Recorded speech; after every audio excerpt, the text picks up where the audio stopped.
I am the God that healeth thee. I am the Lord, your healer. I sent my word and healed your disease. I am the Lord, your healer. I am the God that healeth thee. I am the Lord, your healer.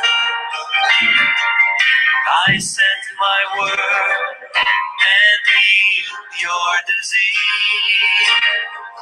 I am the Lord, your healer.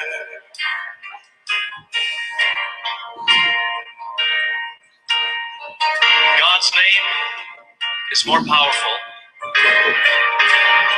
than any disease you can name tonight. You might have received a horrible report from the doctors and told you your disease is incurable. But you know what? There's hope tonight. There is hope because God's promised that He would heal us. I want you to put His word on your lips tonight. Sing His word back to Him. And see if His name isn't more powerful than cancer, than heart disease, or any disease that you can name tonight. Oh yes, He's your healer. Let's sing it to Him. You are the God that healeth me. You are the God that healeth me. You are the Lord, my healer. You sent your word and you healed my disease. You are the Lord, my healer. You are the God. You are the God that healeth me. Oh, you are the Lord. You are the Lord, my healer. You sent your word and you healed my disease. You are the Lord, my healer. You sent your word and you healed my disease. You are the Lord, my healer. You sent your word and you healed my disease. You are the Lord, my healer.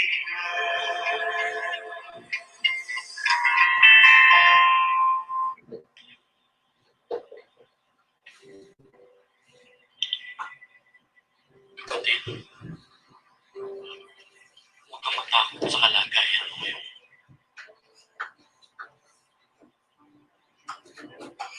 Kung may karamdaman ka man, o isa sa pamilya mo, lagi na natatandaan, hindi ka niya pababayaan. Hindi ka niya iiwan. Manalig ka sa Diyos. Siya ang Diyos ng kagalingan.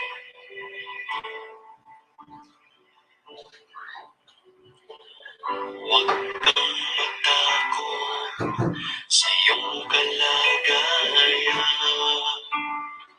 Huwag kang mangamba, ika'y sasamahan. Hindi kita pababayaan. Nandito lang ako, hindi kita iiwan.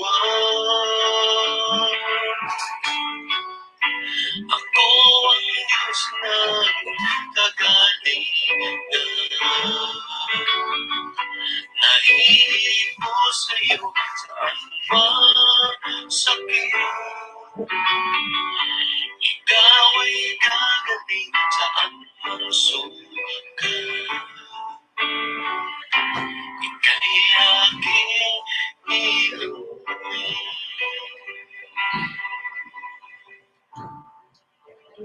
Anak,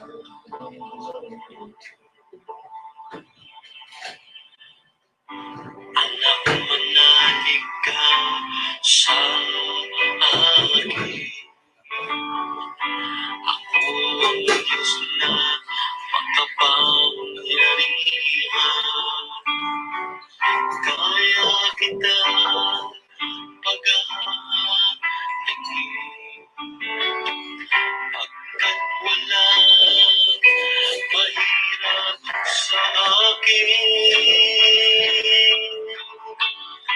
Ako ang Diyos na kagaling nahihiko sa'yo kung anumang sakit. Ikaw ay gagaling sa anumang sugat.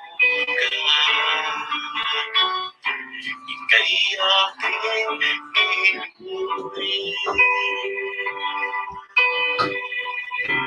Ika'y aking ibuwi. Ika'y aking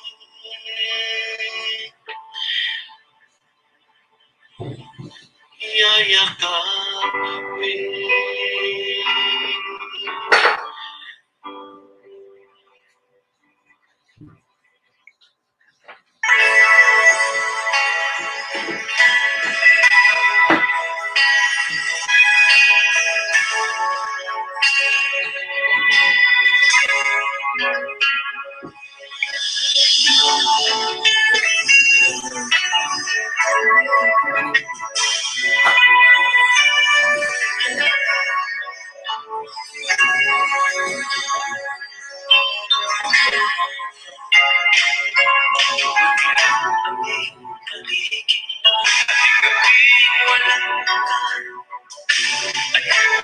Kulay ng mundo pinagkakit ka. Huwag mabahala ka, kaibigan. Sinilang kapangyarihan. Isang mula sa kamunduhan. Ligtas ka sa kasalanan. Hindi nalalayo sa kulay ng mundo. Marami sa amin nabubuhay ng tulad mo. Kita di ba isa'y nabubuhay o sa ina nabubuhay na pala.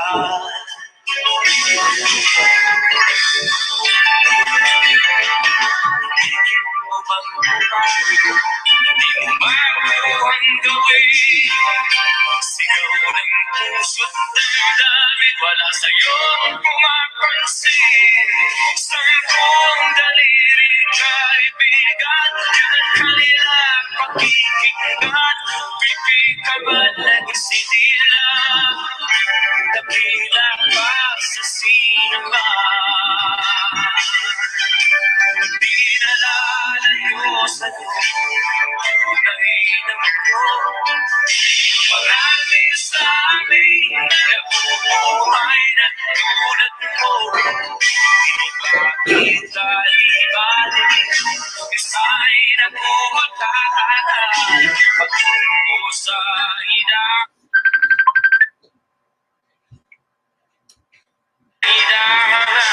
nabuhay na banal.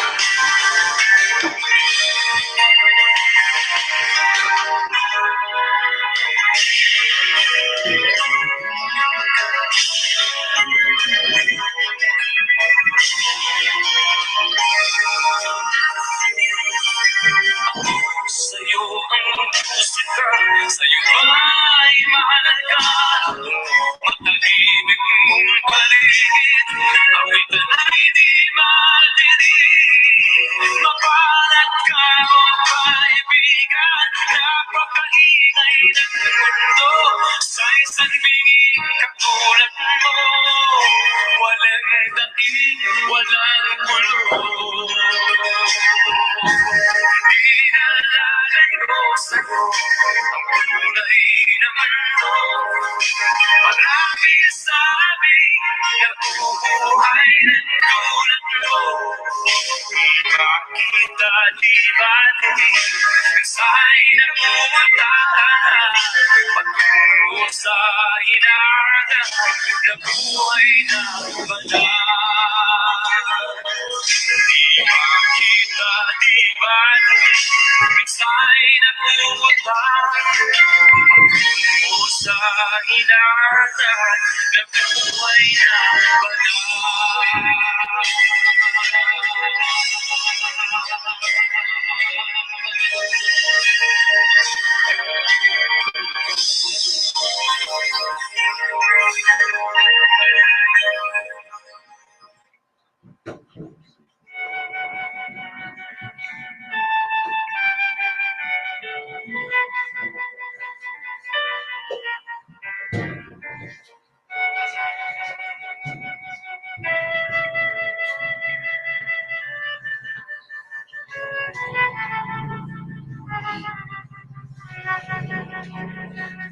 Purihin ka mang Diyos sa makapangyarihan sa lahat.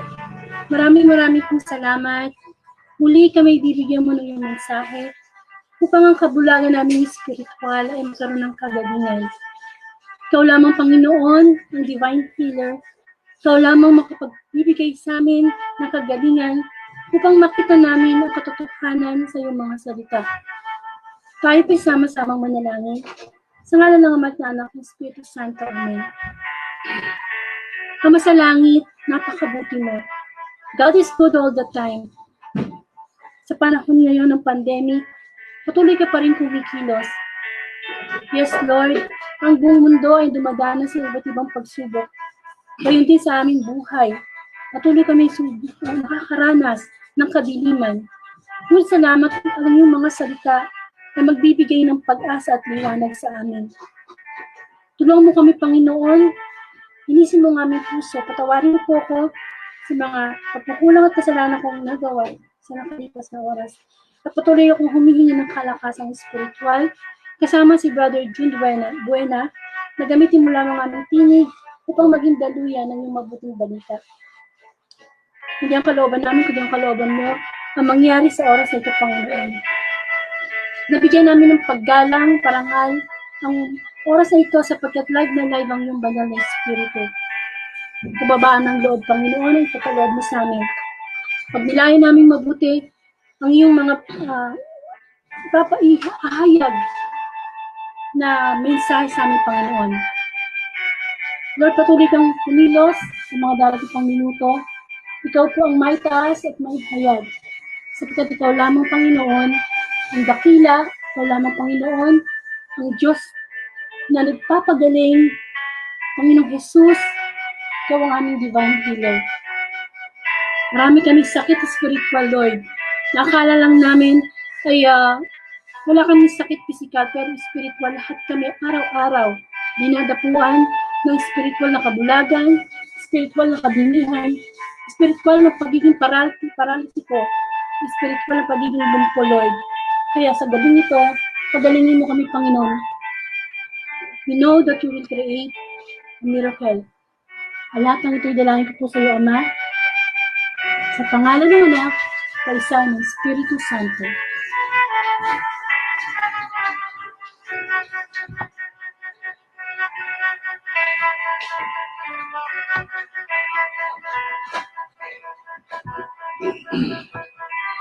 Bigyan po natin ng parangal ang mabuting balita.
mabuting balita ayon kay San Mateo. Papuri sa iyo, Panginoon.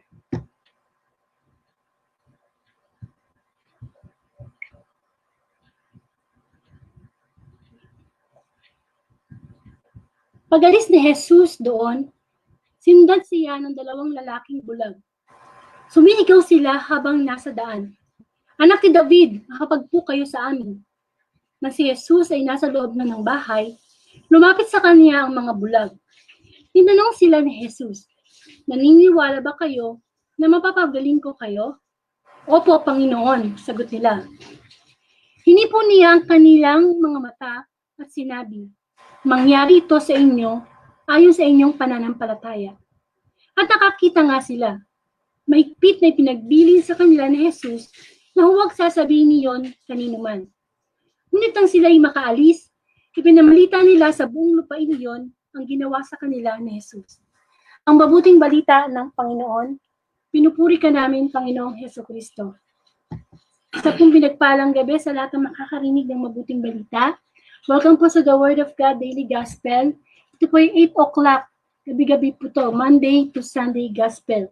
Nang layunin po ng Facebook Live na ito, ay palaganap ang mabuting balita. Maging online alagad po tayo na kung saan i-share po natin ang everyday gospel sa ating pong timeline upang yung ating pong mga Facebook friends ay makarinig din ng mabuting balita. Huwag po tayo makontento na every Sunday lang po tayo nakakarinig ng gospel. Dapat po everyday yan. Sapagkat inutos po ng Panginoon na basahin natin ang Bible, pagnilayan, gawin nating daily bread to. Amen po. Kung sa ganun, maging bagong nilalang po tayo o new creation. Maraming salamat sa Panginoon sapagkat ngayon po ay December 4, 2020 at Friday Gospel po ang ating pagninilayan. Ito po ay tungkol sa nakakita ang dalawang bulag. Mula po kay San Mateo chapter 9 verses 27 to 31. At nilagyan ko po ng hashtag ito na hindi ako mapipigilan. Amen. Ito pong sa gospel po ngayon, masasabi natin na physically, nagpapagaling po ang Panginoon. Nakakalakad po ang mga lumpo, nakakarinig ang mga bingi. Ngayon po, particular na sakit na kanyang pinagaling ng time na nandito po siya ay yung bulag. Alam naman po natin na napakahirap po maging bulag. Siguro sa ngayon po medyo ini-enjoy lang natin yung ating paningin. Hindi natin nabibigyan ng pansin, pero minsan naaabuso natin yung ating mata, lalo na ngayon, no, mga work from home, lagi tayo nakatutok sa cellphone, sa laptop, sa screen, po ba? Pero napakahalaga po ng mata na yan. Kapag yan po ang nawala na ko, saka natin malalaman na ganun pala ang value ng mata. Sapagkat yung mata yan po yung ilaw ng ano natin, buong pagkatao natin. Sabi nga, our eyes, the window of our soul. So dapat po talagang bigyan natin ng halaga yan. Yung mata natin dapat ginagamit natin upang sa ganun makita natin, hindi lang yung mga pisikal na nasa paligid natin, kundi higit sa lahat ang Panginoon. At makikita nga daw natin ang Panginoon kapag tayo ay may malinis na puso. At ngayong gabi po ito ay makakasapan po natin si Brother June Buena. Siya po ay makapagbibigay ng pagninilay sa atin. At sana po maganda po yung signal para na sa ganun po ay malinaw ang kanyang pagbabahagi ng Friday Gospel. Ayan, kinokontak na po natin siya. Magandang gabi po. Ayan, ako salamat sa Panginoon. Malakas po yung boses nyo. Okay, so ano po, bago po kayong mag-share ng ng pagninilay nyo po sa gospel, pwede nyo pong introduce yung sarili nyo. Tapos po yun, tuloy-tuloy na po kayo sa pagninilay ng Friday Gospel, brother. Pwede na po ba ako mag-share? Kasi okay, sige po. Sige po. Sige po, pwede na po kayo mag-share.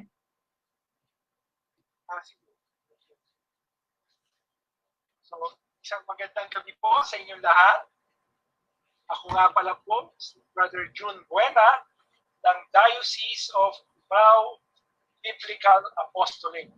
Ako po ang coordinator ng mga Bible animators ng Diocese ng Cubao. Ngayong gabi po, samahan niyo po ako at ating himayin at ating pagbasa para makuha natin ang mensahe na gusto ibigay dito. Ang ating reading para sa ngayong gabi ay ang Ebanghelyo ayon kay San Mateo, chapter 9, verses 27 to 31. So, sa ating gagawing pagninilay, hihimayin po natin yung mga nakasulat. Pero bilang pasimula po, inaanyayahan po kayo na tignan natin rin yung first reading, yung unang pagbasa sa araw na ito, na galing sa aklat ni Isaías. Ito po ay chapter 29, verses 17 to 24. So, kukuha lang po ako ng ilang verses galing dito para makita lang natin yung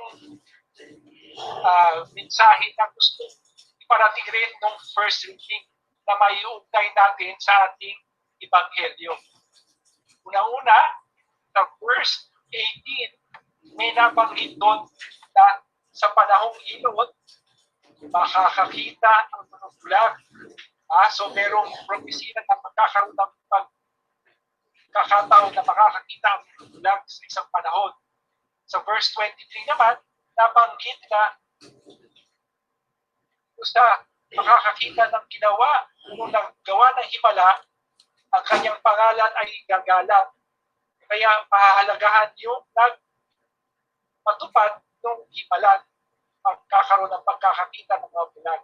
So gusto ko lang tandaan nyo yan kasi pwede natin gamitin rin yan sa ating pagsisiyasat kung ano ba yung mensahe na ipinararating ng ating gospel.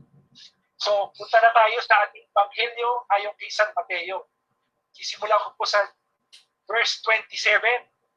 Sa verse 27, makikita natin na nabanggit doon na nung umalis si Jesus, siya ay sinundan ng dalawang kalalakihang bulag. Sinundan. Bakit kaya siya sinundan? Siguro, masasabi natin, medyo nababalitaan na ng karamihan ang nagagawang himala ni Jesus o pagpapagaling sa may mga sakit.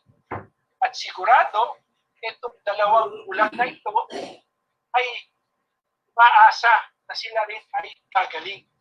Okay, so isang parte yan. Tapos makikita natin, nabanggit sa verse 27 na sumigaw itong dalawang bulag. Ano ang kanilang sinigaw? Ang sinigaw nila na pagtawag kay Jesus ay, "Anak ni David, mahabag kayo sa amin." Mahabag kayo sa amin. Bakit kaya yun ang binanggit itong dalawang ito? Ang English translation po ng mahabag kayo ay have mercy. Bakit kaya sila humihingi ng pagpapatawad kay Jesus? Para mas maintindihan yan, tingnan natin yung kaubuan ng pagkatao ng sumulat, si San Mateo. Alam natin si San Mateo ay isang Hudyo. At bilang isang Hudyo, alam niya yung mga tradisyon at mga katuruan ng mga Hudyo. At isa na mahalagang katuruan sa mga Hudyo ay mababasa natin ito sa 2 Samuel chapter 7 verse 16. Ito yung panahon nung si David ay hari ng Israel.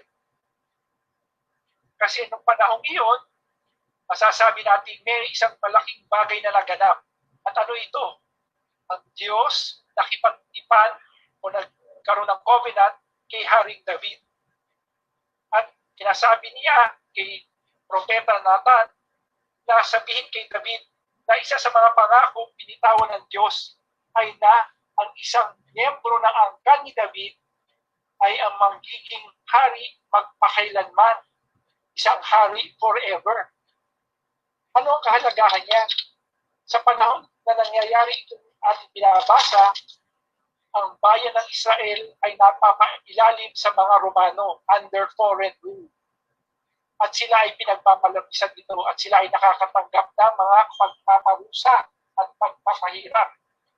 Kaya naman, masasabi natin, itong dalawang bulag na to, kinikilala na si Jesus, yung anak ni David. Ibig sabihin, kinikilala nila si Jesus bilang Mesiyas na ipinangako ng Diyos. Isang Mesiyas na magsasaayos ng mga problema nila at pagpapahirap nila na nararanasan sa ngayon. Isa sa pagpapahirap na nasasabi natin ay yung kanilang pagiging bulag. Alam rin natin na para sa mga Hudyo, yung kapansanan o mga trahedya na nararamdaman nila ay mga sumpa na dulot sa kanila na hindi sila sumunod sa Diyos.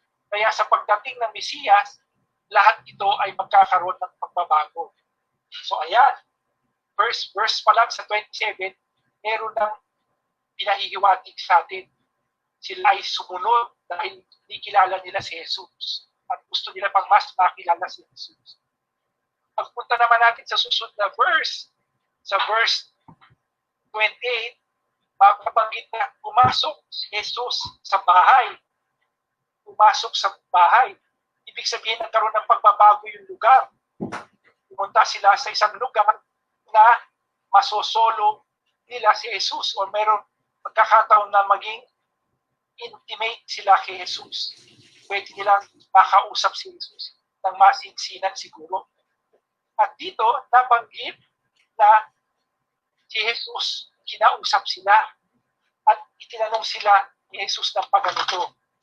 Naniniwala ba kayong magagawa ko ito?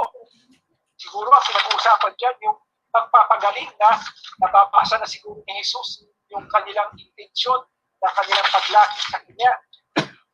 At dito, sumagot yung dalawang bulag. Ang sagot nila, opo, Panginoon. Dito pa lang sa pagsagot, makikita natin meron na kagad ulit na ipinahihiwatig sa atin. Nagkaroon na ng pagbabago sa tono ng pagkilala nitong dalawang bulag kay Jesus. Kasi na yung una, di ba, parang Mesiyas ang tingin nila kay Jesus, kaya ang tawag nila, anak ni David. Pero ngayon, Panginoon na, mas mataas na antas. Aba, talagang pinahahalagahan nitong dalawang ito, itong si Jesus. So, pagpatuloy natin yung mga nakasulat. Kung sila ay umuo, anong ginawa ni Jesus sa verse 29? Binanggit doon na hinipo ni Jesus ang mata ng dalawang bulag. Jesus touched their eyes. So, yung paghawak ni Jesus sa mata, ibig sabihin din yan, parang close na sila, parang meron silang relationship, may ugnayan na sila. At sinabi pa ni Jesus, mangyari sa inyo ayon sa inyong paniniwala. So ang basis ng mangyayari ay base rin sa antas o sa weight ng kanilang faith o paniniwala. Dito, binibigyan din tayo ng isang katuruan, napakahalaga yung antas ng ating paniniwala kasi may magagawa ito para sa atin. Amen. Okay? So, tuloy natin yung mga nababasa natin. Pagkatapos nito, sa verse 30, binanggit na sila na ngayon ay nakakita. So, gumaling na sila, nakatanggap na sila ng kagalingan. They were able to see. At dito nagbilin si Jesus na huwag ipagsabi ang mga pangyayari. Pero sa pagpapatuloy ng ating pagbabasa ng Ebanghelyo, mababanggit na pinalita ng dalawa sa buong bayan ang ginawa ni Jesus. Bakit kaya ginawa ito? Siguro maiisip natin because of yung kanilang kagalakan, kasiyahan na sila ay nakakita, sila na ngayon ay matotoo, sila ay parang naging witnesses ng mga pangyayari ito. Isa na naman pwede natin makita may dadagdag sa mensahe na yung pagkakaroon ng kagalingan o answered prayer ay isang daan para ang isang tao ay maging witness o magpatotoo sa kanyang pananampalataya. Okay. So, marami tayo nakikita. Pero siguro, meron pa gusto ipahiwatig sa atin yung ating mga nabasa. Makikita natin, masasabi natin na baka itong mga nakasulat dito ay isang daan para pakilala sa ating pananampalataya or believers yung pamamaraan paano mapalakas ang ating pananampalataya, paano tayo maging malapit kay Jesus at makilala siya at paano tayo makatanggap na mas maraming grasya. So, balikan natin ilan sa mga nangyari kasi makikita natin napakahalaga ng mga binabanggit. Maalala natin, binanggit na yung paglapit, pagsunod, ito ay mga gawain ng mga naniniwala sa isang tao na kanilang pinahahalagahan. At kung tayo bilang mga believers, mga nanampalataya ni Jesus, yung naniniwala, dapat tayo lumapit sa Kanya. At dapat kilalanin natin siya. So dito, pwede tumasabi na inaanyayahan tayo na mas kilalanin si Jesus sa papanong paraan sa pagbasa ng Scriptura, pagbasa ng Biblia. Kung matatandaan niyo, mismong si Saint Jerome o si San Jeronimo, sinabi, ignorance of Scripture is ignorance of Christ. So, Amen. ibig sabihin, para mas makilala natin si Jesus, kailangan magbasa tayo ng salita ng Diyos para makilala natin ang mga katuruan na gusto niyang iparating sa atin. Okay. Isa yung paraan yun. Ano pa pwedeng maging daan para makalapit tayo kay Jesus? Ayon sa nakasulat, di ba? Pumasok sila sa bahay kung nasaan si Jesus. Ano ba ang bahay ni Jesus dito sa mundo? Hindi ba ang ating simbahan? Our church? Tayo ay inaanyayahan rin na pumasok sa simbahan. Para sa ganung paraan, marinig natin yung mga katuruan na maririnig natin tuwing may misa. Makikita natin dito, sa loob ng misa rin, may pagkakataon tayong ipahayag ang ating paniniwala kay Jesus. Yung ating paniniwala. Kasi di ba, tinanong si Jesus, naniniwala ba kayong magagawa ko ito? Eh di ba sa parte lang ng misa, meron na yung pag-profess ng faith, yung pagbanggit ng ating Apostles' Creed, kung saan sinasabi natin, I believe, ako'y naniniwala, ako'y nananampalataya. So, dito nakikita natin na yung hamon sa atin na paiigtingin, palakasin ang ating pananampalataya ay dahan-dahan dinalagyan ng numero ng pwede natin gawin. Dito rin binanggit na si Jesus kinausap sila. Diba? At alam natin, yung pagkausap ni Jesus at paghawak ni Jesus ay signs ng kanyang grasya. Sa ating simbahan, natatanggap natin ang grasya ni Jesus pag tayo ay sumasailalim sa mga sakramento.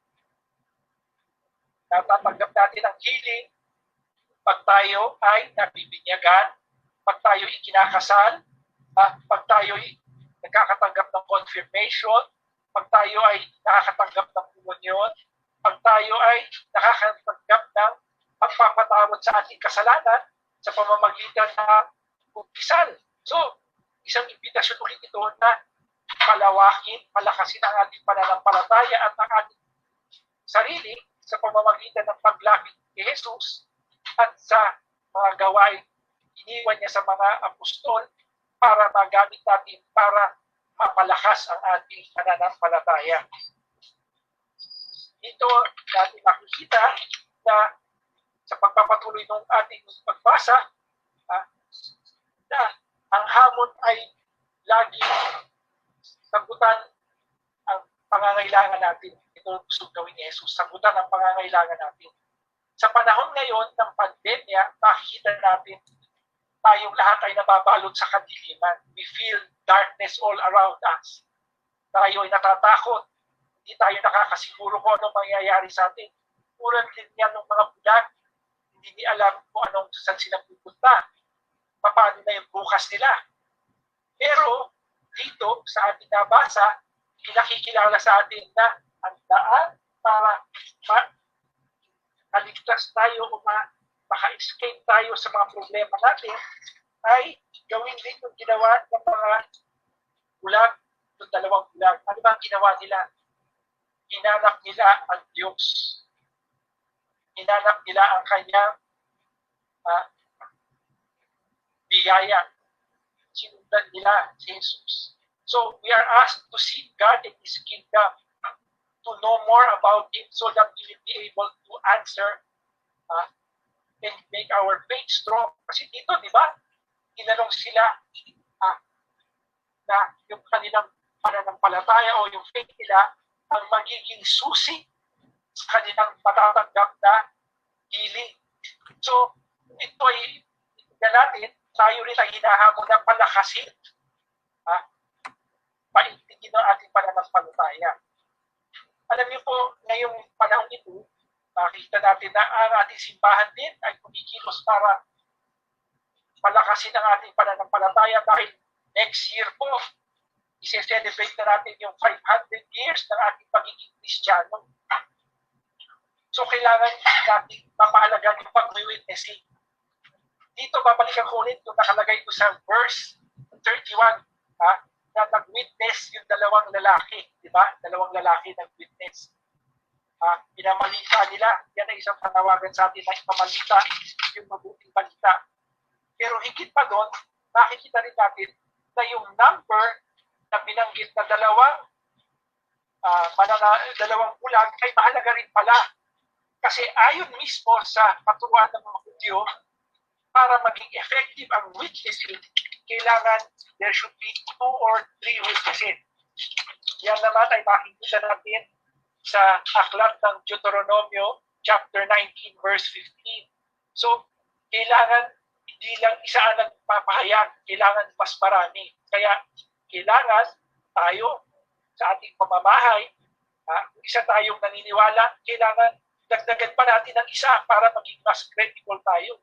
Kaya kailangan turuan natin yung ating asawa, yung ating mga anak, yung ating mga kasambahay, yung pananampalataya para sama-sama tayong kikilos para pahiwatig yung pananampalataya na magiging daan para tayo ay magtanggap ng healing. Alam niyo po, noong November 28, ang ating simbahan sa pamamagitan ng CBCP ay in-announce na patutupad yung Missio Agentes. Ang tema ay Gifted to Give, yung pagbabahagi ng sarili. At alam naman natin, we cannot give something that we do not have. Hindi natin maibibigay ang isang bagay na wala tayo. Amen. Ang hamon sa atin ay hindi paghalat yung pananampalataya. Kaya naman, at panawagan sa atin ay gawin itong mga nakasulat dito, lumapit kay Jesus, basahin ang Biblia, pumasok sa simbahan, tanggapin ang mga sakramento, para dahan-dahan tataas yung antas ng ating pananampalataya at tayo ay makakatanggap ng healing ng Diyos na gusto niyang ibahagi sa atin. So, ito po ang panawagan sa atin, o siguro masasabi natin mensahe. God is calling us to strengthen our faith. Huwag ipagwalang bahala yung mga natutunan natin, but rather practice natin yung ating pananampalataya at ituro yan sa ating mga anak, sa ating mga nakakasama, para sama-sama tayong makakapagbigay ng patotoo na si Kristo nga ang ating Panginoon, tulad ng sinabi ng dalawang nabi. So, yan po ang aking maibabahagi sa inyo. Sana sa pamamagitan ng paghihimay, nakita nyo rin yung kahalagahan ng mensahe na ating nabasa. Muli, maraming salamat po sa inyo lahat at sana pagpatuloy niyo po ang pagbabasa ng Biblia nang sa ganung paraan magkaroon kayo ng ugnayan kay Jesus at matanggap niyo ang kanyang mga biyaya. Magandang gabi po sa inyong lahat. Okay, purihin po ang Panginoon. Maraming pong salamat, Brother June. Amen. Yan, si Brother June po yan. Alam niyo, nakikinig ako sa kanyang sinasabi kanina eh. Ilang beses po niyang inulit yung tungkol sa pagbabasa ng Bible. Marami pong tahanan na may Bible pero hindi po binabasa. Nakakalungkot, no?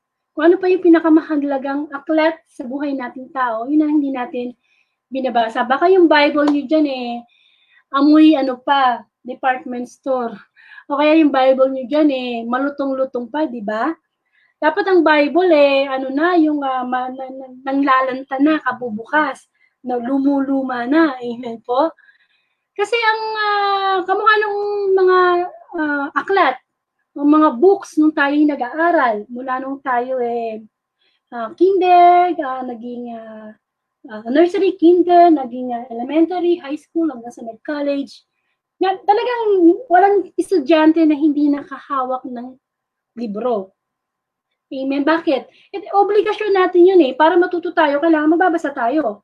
At yung binabasa natin dapat, pinag-aaralan natin yun, natatandaan natin para pag nagkaroon ng examination, masagot mo natin. Amen? Yun ang normal na nangyayari sa atin. Pero bakit ayaw nating pagtuunan ng pansin na basahan yung Bible everyday? Ito yung utos ng Diyos. Akala po siguro natin na ang utos ng Panginoon hanggang sa 10 utos lang, hindi po. Actually, talagang yung pagbabasa ng Bible, inuutos po ng Panginoon. Pero tamad na tamad po tayo, no? Kasi po, ayaw talaga ng diablo na magbabasa tayo ng Bible o kung makakarinig ng mabuting balita. Kasi sa pakikinig po, doon magsisimula yung ating pananampalataya. Amen po. So, hindi dapat lumalagpas ang isang araw na hindi po natin nababasa yung Bible o nakakarinig po tayo ng salita ng Panginoon. Bakit? Ibinigyan tayo ng mata para gamitin sa pagbabasa. Amen? Halimbawa, wala kang mata, nabulog ka, o kaya nakakita ka ng kapwa mong bulag. Siguro yung bulag ng kapwa mo, gusto niyang makabasa ng salita ng Panginoon. Pero tayo, meron tayong biyaya na kahit sabihin mo pang nagsasalamin ka na, malabo na yung mata mo, pero may kakayanan kang magbasa ng Biblia. Kasi yung pagbabasa po natin ng Biblia, yun po yung way ni Lord para makipag-usap po sa atin. Amen? Kaya, malaki po ang pagkukulang natin sa Diyos kapag hindi po natin binabasa ang Bible. Kasi utos po niya na yan, nasa Joshua po yan, no? Chapter 1, verse 8 po yata yun. So, kasi ako po noon, hindi naman ako talaga nagbabasa ng Bible kasi para sa akin, wala namang dating yun Pero kapag talaga seryoso mo yung pagbabasa ng Bible, hindi talino ang ibibigay sa iyo ng Panginoon, kundi karunungan. Amen po. Sapagkat po, ang mga libro na nabasa natin, lahat po yan nagbibigay ng information. Yung civil engineer ka, siyempre yung information to tungkol sa civil engineering. Amen. Kung doktor ka, tungkol iba, information. Pero, ang Bible, hindi lang siya information, kundi transformation. Yung magbago tayo dahil sa salita ng Panginoon. Kasi habang tayo yung nagbabasa ng salita ng Panginoon, kamukha ngayon, nakikinig ka, hindi lang transformation na ibibigay sa atin ng Panginoon, kundi nag-perform siya ng healing, spiritual healing. Pinapagaling niya tayo sa ating mga spiritual na karamdaman. Kaya nga po dito sa gospel ngayon, nilagyan ko po siya ng hashtag na hindi ako pipigilan. Bakit? Tayo mga tao, inuutos ng Panginoon na ipalaganap ang mabuting balita. Yan po naman talaga ang mission niya sa kanyang mga alagad Kaya niya tinuruan kaya siya nangaral sa kanyang mga alagad para pag natuto na yung kanyang mga alagad, sila naman yung mag-spread ng word of God. Tayo, makikinig na lang tayo minsan sa sandaling minuto ng salita ng Panginoon. Tinatamad pa tayo, no? Bakit kaya? Kasi wala po yung puso natin sa salita ng Panginoon. Kapag hindi po kasi tayo nakakarinig ng salita ng Diyos, kung ano po yung naririnig natin sa mundo, napapanood sa TV, sa social media, kung ano yung mga naririnig nating salita sa ating kapwa, yun po yung ma-acquire natin. Dito po sa mundo, hindi ibig sabihin na ginagawa lahat ng marami, tama na. Hindi porke gusto ng tao o marami ang pabor sa divorce o marami pabor sa same-sex marriage, mga ganun ba? Hindi porke nakikita mo na dito sa mundo maraming nagbibisyo, nagsisigarilyo, umiinom ng alak, ginagaya na natin. Sabi ko nga, imagine mo si Kristo na umiinom ng nagdo-drugs, o kaya si Kristo na naninigarilyo, o kaya si Kristo na, alam mo yon, yung ginagawa yung mga kasalanan na ginagawa natin, di ba ang pangit tingnan? Kaya kailangan natin ng salita ng Panginoon sapagkat yun po yung bibigay sa atin ng liwanag sa ating kabulagang espiritual na nakita yung katotohanan. Amen po. Kasi masyadong mababaw yung pagtingin natin sa pananampalataya sa Panginoon Kaya kailangan po natin malalim na relasyon, pag-ibig. Ayun nga po yung unang utos ng Panginoon, di po ba? Bigyan ng Diyos na higit sa lahat. Ibig sabihin, pag-isip mo pa lang sa umaga, siya na agad yung nasa isip mo. Hindi lang iniisip ha, kundi may ginagawa talaga tayo. Sapagkat patay ang pananampalataya, walang gawa. At kamukha nung narinig natin sa gospel, nakita natin na talagang yung dalawang bulag, talagang humihingi sila ng habag sa Diyos. Tayo ba, paano tayo humihingi ng habag ng Diyos pag may problema lang tayo? Ganun naman tayo, di ba? Kung kailang may sakit na, tsaka naalala si God. Pero pag okay lang yung buhay, hindi natin siya naalala. Minsan lumalagpas yung araw, di tayo nakakapagpasalamat sa Kanya, hindi tayo nananalangin, hindi tayo gumagawa ng kabutihan sa ating kapwa. Yung bang inisip natin na yung meron tayo, akin to, yung bang parang hindi natin naisip na lahat ng meron tayo, ipinagkakatiwala lang ng Panginoon. Na ang salita ng Panginoon, dapat ipinagmamalaki. Kamukha nung nasa gospel ng mga bulag, pagkatapos silang, di ba, ano kasi yung sinabi ni brother, no, na, ano bang sagot nung dalawang bulag nung tinanong sila ng Panginoong Hesus? Sabi niya, gusto niyo bang gumaling? Anong sabi nila? Opo, gusto po namin. Ganyan tayo. Kapag tayo ay araw-araw nang tinatanong ng Panginoon, gusto mo bang gumaling dyan sa kasalanan na lagi mong ginagawa na pagsisinungaling, pagnanakaw, pangangalunya, yung mga kasalanan, yung pagbibisyo, yung pagkain ng mga junk food, soft drinks na alam naman natin that our body is a temple ng Holy Spirit. Sakit natin yung spiritual eh. Sa buhay natin ngayon, hindi lang tayo dapat nakafocus sa physical life. Doon tayo nagkakamali eh. Physical, kung ano lang nakikita. Ginagaya, porque ginagawa ng artista, ng politiko, ng sikat na tao, ginagaya natin, which is mali. Kaya nga kailangan makarinig tayo o makabasa ng salita ng Panginoon para makita natin na, teka, mali yung ginagawa ng tao na yan, o mali yung ginagawang example na yan. Makikita natin yung katotohanan. Kasi ang katotohanan naman talaga po ay nasa salita ng Panginoon. Wala dyan sa mga naririnig natin sa mundo.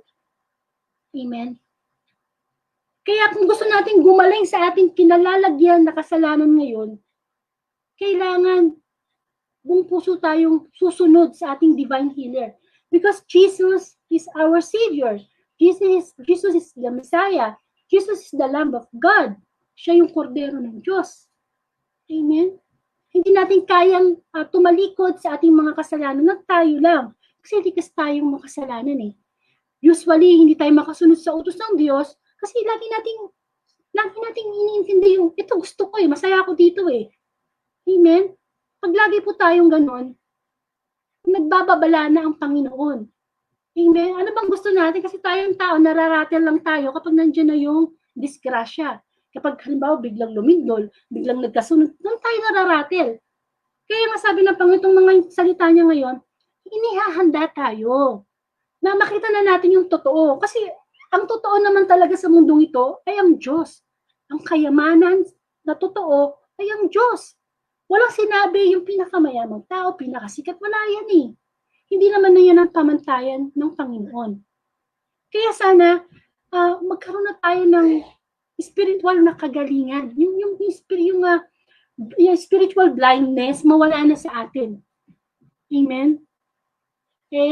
Sa mundo, sabi nga nila to see is to believe. Kailangan makita ko muna yung bago ko maniwala. Pero kung tayo na sa Panginoon, kailangan muna nating maniwala bago nating makita ang Panginoon. Amen? Sapagkat nangangailangan to ng malalim na pagtitiwala na kahit nasa pagsubok ka, hindi nawawala yung tiwala mo kasi yun yung pundasyon natin sa Panginoon eh. Yung ating tiwala eh.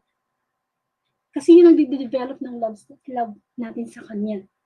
Sayang naman ang 24 hours kung ini-spend natin na wala si Lord sa schedule natin. Kailan pa tayo matututo? Sana wag tayo matulad sa ikinuwento sa Biblia na kamukha ng pulubi at si Lazarus. Nung sabay silang mamatay, doon nagsisi yung mayaman. At sabi niya kay Abraham, pwede ba balik mo ako doon sa mga kapatid ko? Sabihin ko lang sa kanila na magbago na sila kasi totoo ang Hades o impyerno. Ganun ba ang sitwasyon natin gusto? Yung nasa huli na yung pagsisisi? Na ngayon masyado tayong wala sa puso natin ang Panginoon. Amen. Kung mahal na mahal natin ang asawa natin, anak natin, higit nating mahalin ang Panginoon. Higit tayo magkaroon ng oras sa Kanya. Higit tayo magkaroon ng pakikipagkomunikasyon sa Kanya, sapagkat ang pagbabasa ng Bible, nakikipag-usap sa atin ng Panginoon. Kamukha nito, narinig natin yung mga pagninilay ni brother, pagninilay ko. Ibig sabihin nun, ginagamit lang kami para makipag-usap ang Diyos sa atin. Amen. Pero kung hanggang ngayon, talagang hindi para natin naiisip yung katotohanan ng buhay na kung gusto mong maging sigurista sa buhay, unahin mo ang Panginoon. Amen? Sapagkat ang lahat ng kinababaliwan ng tao dito sa mundo, pansamantala lang. Hinihiram lang. Wala naman talaga tayong pag-aari dito eh. Kaya lang tayo minsan nagiging makasarili. Ang nagiging hadlang sa seryoso natin sa Panginoon ay yung sinasabi na pride. Yan ang ginagamit ng Diablo. Tandaan po natin na sa panahon na ito, kumikilos din ang Diablo sa social media. Totoo yan. Kung kamukha nito, ginagamit ng Diyos ang social media, ang Facebook Live, para everyday, kahit paano makarinig tayo ng salita ng Panginoon. Ginagamit din ng Diablo. Bakit? Kasi Jesus will come anytime. O kung hindi man natin maabutan ng second coming ni Jesus, pwede tayong mamatay. Anytime. Handa na ba tayong humarap sa Panginoon? Amen? Hindi nag-aas si Lord ng mababaw na relasyon. Hindi siya humihingi ng mababaw na komunikasyon. Ganyan tayo kamahal ng Panginoon. Hanggat buhay tayo, umaapaw ang kanyang pagpapatawad, ang kanyang mga salita everyday. Pero wag naman sana tayo abutan ng pagkakataon na pagpatay na tayo o may second coming na, huli ng lahat. Sapagkat hindi naman lahat ng tumatawag ng Panginoon ipapasok sa langit. Kundi yung lang talagang sumusunod sa kalooban ng Diyos. Kaya kahit yung pare, kahit yung madre, kahit ako, kahit yung ibang preacher, kahit kayo, hanggat wala tayo sa langit at hindi tayo pinapapasok sa langit, tinatanggap ng Panginoon, huwag tayong pakampante. Amen? Kaya nga ang pagbabalik loob sa Diyos ay every minute. Every minute yan. Hindi tayo pwedeng maging balimbing sa Panginoon. Ayaw ng Diyos ng maligamgam. Isusuka niya tayo. Ang gusto ng Diyos, kapag mahal mo siya, mahal mo siya. Kapag hindi, mamili ka. Amen? Ipagmalaki natin ng Diyos sa ating buhay. Kaya lang, minsan may mga taong yayayayong mag-share para sa Panginoon, nahihiya sila. Minsan, itatanungin mo, pwede ka bang mag-share ng salita ng Panginoon? Ayaw nila. Pero pagka chismis, di ba? Ang bilis ng mga tao. Lumalaganap sa buong mundo yung chismis. Hindi, meron lang tayong mabasa sa Facebook, sa YouTube na chismis, sinishare na natin, nilalike na natin, sino-comment natin. Pero nakakalungkot na kung ano pa yung importante, yung pa yung walang share, walang like, samantalang salita ng Panginoon yun. Amen? Kaya ako masasabi ko, mapalad ang mga taong nagbibigay ng oras sa pakikinig ng salita ng Diyos. Kasi maraming tao sa mundo na ayaw nila, wala silang time. Sasabihin nila, alam ko na yan, narinig ko na yan. Kung alam niyo na yan, kung alam na natin to, patuloy pa rin tayo nagkakasala. Kaya nga ang daily gospel, pagpapaalala sa atin ng Panginoon, kasi nabubulag tayo ng ating pride, ng ating galit. Diba? Kaya hindi tayo makapagpatawad kasi nabubulag tayo ng galit natin, ng inggit natin, nabubulag tayo ng kapangyarihan, ng pera. Maraming bumubulag sa atin eh. Amen. Kaya kailangan lumapit tayo sa Panginoon. Magmakaawa tayo ng Lord. Everyday, tulungan mo ako. Kasi nagdidilim na yung paningin ko. Gusto ko na maghiganti. Naglalabo na yung paningin ko. Amen. Nakawalan na ako ng pag-asa. Dahil lahat tayo may sakit spiritual. At walang doktor. Kahit sabihin mo pa sa pinakamahal na hospital ang makakapagpagaling sa atin. Kundi ang Diyos lamang. At kung tayo hihingi ng kagalingan sa Diyos, siguraduhin natin na ang sagot lang natin ay yes. Amen? Sapagkat sa doktor na, yung doktor dito na nakikita natin physical na nagpapagaling, kailangan mo pang bayaran ng doctor's fee, kailangan mo pang bilhin yung gamot. Amen? Samantala ng doktor, ang doktor natin, divine healer natin, libre. Pero ayaw nating magpagamot. Bakit? Kasi nasisihan pa tayo sa ating sakit. Nag-e-enjoy pa tayo. Alam naman natin kapag nag-enjoy tayo ng gusto, cremation sa impyerno ang pupuntahan natin. Amen. Lalo na kung halimbawa ikaw retire na, napaaral mo na yung mga anak mo, this is the perfect time to have relationship. Not only relationship, a serious relationship with God. Ito na yung panahon na ginagamit mo yung mga resources mo to help others. Hindi ba? Alam niyo po, huwag yung palalampasin ng bawat araw na hindi kayo nakagawa ng kabutihan. Kasi yan po ang ating kayamanan sa langit. Ito na yung panahon na kailangan lagi ka nag-isip, paano ako tutulong sa kapwa ko, paano ako magbabago. Amen po. Para hindi tayo nagkakaroon ng sakit na nagiging spiritual na lumpo tayo. Ano sabihin ng spiritual na lumpo? Di ba hindi ka makagalaw, hindi ka makalakad kasi dahil sa kasalanan. Yung spiritual na pagkabingi, hindi mo madinig, maaring nadidinig mo ang salita ng Diyos physically, pero spiritually, pumapasok lang siya sa kanan, lumalabas siya sa kaliwa. Hindi siya dumidiretso sa puso. Amen? Kaya alam niyo po, ito pa idagdag ko Kaya nga 'di ba sabi nung sa gospel, wag niyo ipagsasabi na pinagaling ko kayo, sabi niya sa mga bulag. Pero ano nangyari doon sa bulag? Hindi sila napigilan. Sa sobrang galak nila, ipinamalita nila na si Jesus ay naghihimala, nagpapagaling. Amen?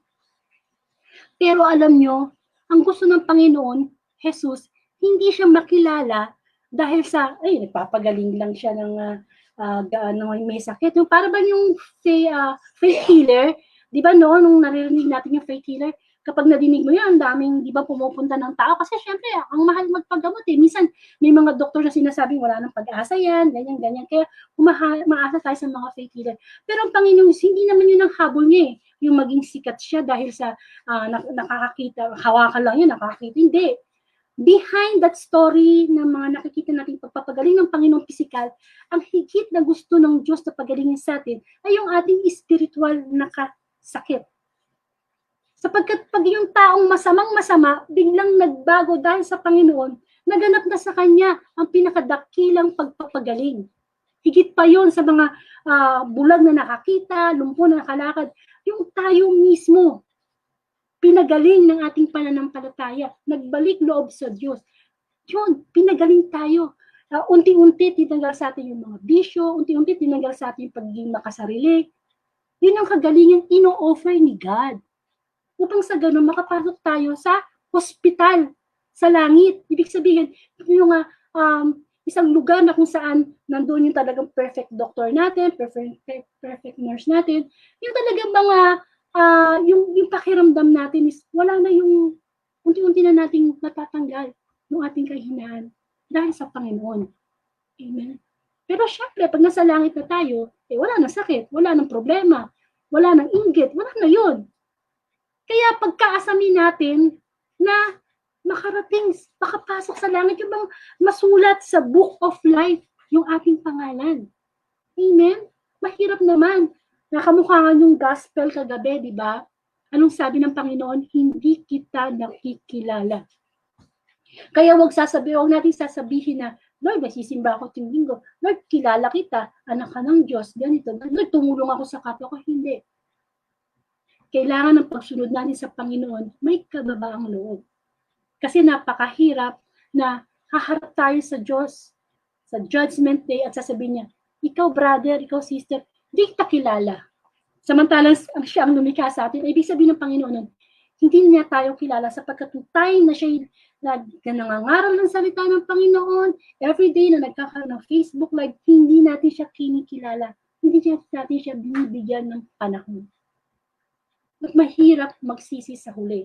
Yan ang pinakamahirap na nangyayari sa isang tao, yung magsisi ka sa huli. Kasi wala nang take two.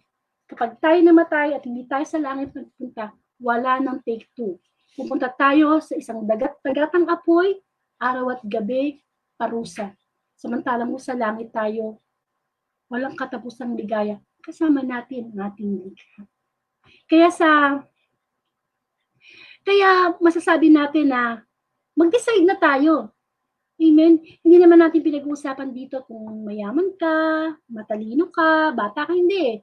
Mag-decide na tayo, gamitin natin yung ating free will na busugin ng Diyos ang ating espiritu sa pamamagitan ng pakikinig ng kanyang mabuting balita every day.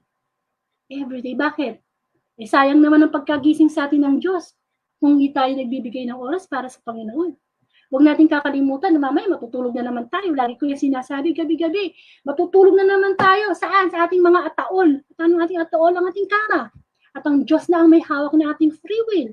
Siya na ang may hawak ng ating panaginip. Paano kung di na tayo gisingin? Amen? Kaya dapat sa every gising is a blessing. Every gising sa Diyos. Sabi nga ng Panginoon sa Bible, dapat lahat ng ginagawa natin, ino-offer natin kay God. Kaya pag gumagawa tayo ng masama, hindi natin kay God ino-offer yon. Gawin natin ang mga bagay sa mundo, sa buhay natin ng magaan sa kalooban. Nawari hindi tayo sa taong naglilingkod kundi sa Panginoon. Ipagmalaki natin ang Diyos, kamukha ng ginawang ng dalawang bulag na pinagaling ng Panginoon. Hindi sila mapigilan.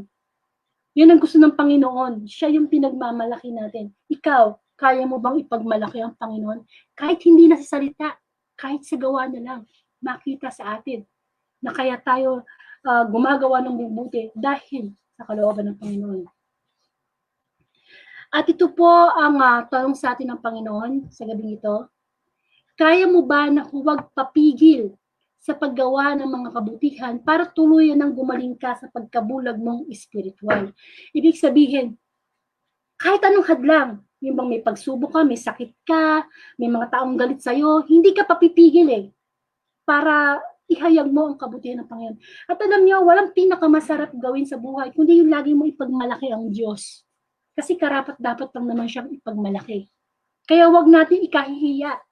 Na kapag pinapashare ka kay God, wag mo siyang ikahihiya. Kasi ikahihiya ka din ng Diyos, ng Panginoong Jesus sa harap ng Ama.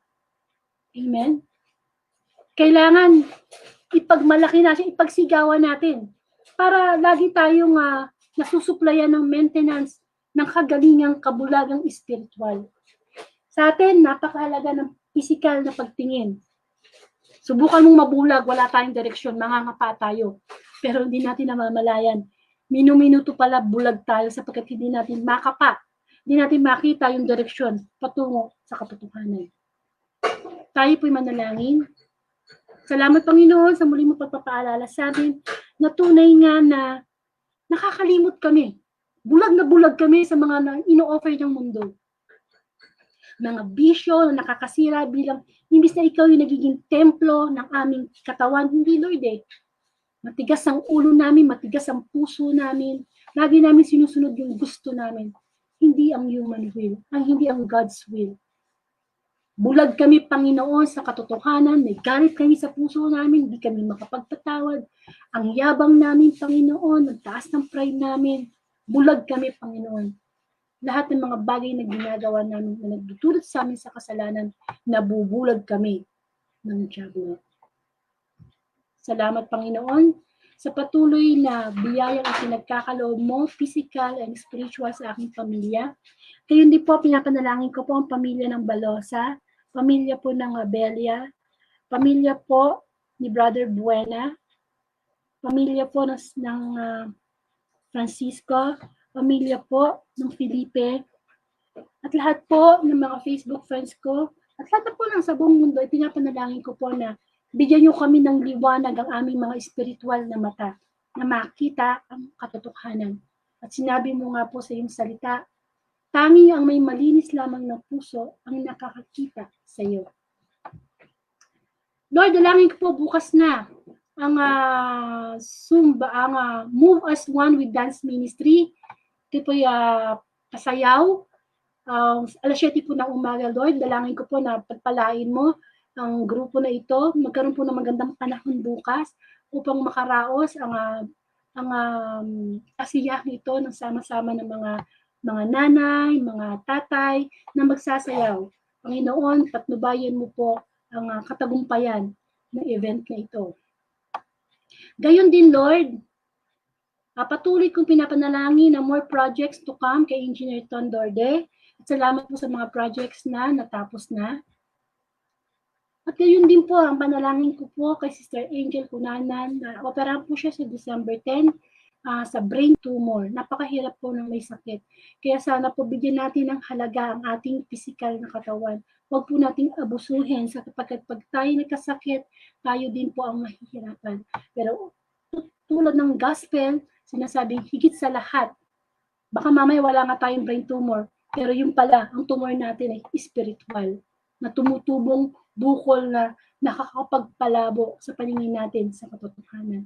In Jesus' name, bigyan mo po ng pag-asa ang kanyang pamilya, ang kanyang tatay, si Brother June, si Sis Angel Cunanan, bigyan mo siya ng malaking pag-asa, Panginoon. In Jesus' name, ano man ang mangyari, hindi ka tapabayaan ng Diyos. Ama namin, sumasalangit ka, sambahin ang ngalan mo, sa amin ang kaharian mo, sundin ang loob mo dito sa lupa para nasa langit. Bigyan mo po kami ng aming kakanin sa araw-araw, at patawarin mo kami sa aming mga sala para ng pagpapatawad namin sa nagkakasala sa amin. Huwag mo po kami paintulot sa tukso, ihadya mo po kami sa lahat ng masama. Amen. Sa ngalan ng Ama at ng Anak ng Espiritu Santo. Amen. Amen. So maraming pong salamat. Muli tayong niimbitahan ng Panginoon. Actually, ang Diyos naman nag-imbita sa atin eh. Isang Diyos na banal. Tayong mga makasalanan, iniimbita na sa pinakamadaling paraan, pakikinig sa Facebook Live, na kahit anong ginagawa mo, pwede tayong makarinig. O kaya punta po kayo sa YouTube channel ko, Angelica Dorde. Nandun po lahat ng nakalipas na gospel. Pwede nyo pong panoorin uli at i-share sa inyong timeline. Pwede din po kayong mag-subscribe. Thanksgiving and prayer request. Tumatanggap po tayo niyan. No? Kung meron kayong birthday, anniversary, o may sakit, pasok nyo lang po yan at sama-sama po natin ipapanalangin. New creation, every day, bagong nilalang inaasahan sa atin ng Panginoon. Kaya i-viral po natin ang mabuting balita. Huwag mong palagpasin ang araw na ito na hindi mo sinishare yan sa timeline mo sapagkat utos po yan ng Panginoon. Great Commission. Of course, bukas po kung ibibigay ni Lord ang December 5, 2020, Saturday Gospel naman po ang ating pagdinilayan. Alas 8 ng gabi kasama si Brother Manny Gaspar. Salamat Panginoon. Maraming salamat. Kumpleto na po yung aming aspeto ng pagkatao. Yung katawang lupa namin, pinakain mo kanina. Itong spiritual part namin, pinakain mo din na yung mga salita. Upang ang aming kaluluwa ay maging malusog. At pagharap namin sa iyo, sabihin mo, ikaw ay mabuting katiwala. Papuri sa Panginoon at sana pinakabuod ng gospel ngayon yung kabulagang spiritual at saka wag tayong papigil. Wag tayong mahiya, yun. Wag tayong mahiya na ipagmalaki ang Panginoon sapagkat ang Diyos ay napakabuti. Buti na lang may Panginoon na talagang nandiyan sa atin na laging nagpapaalala. Maraming salamat po sa inyo. Huwag kakalimutang magdasal bago matulog. To God be the glory.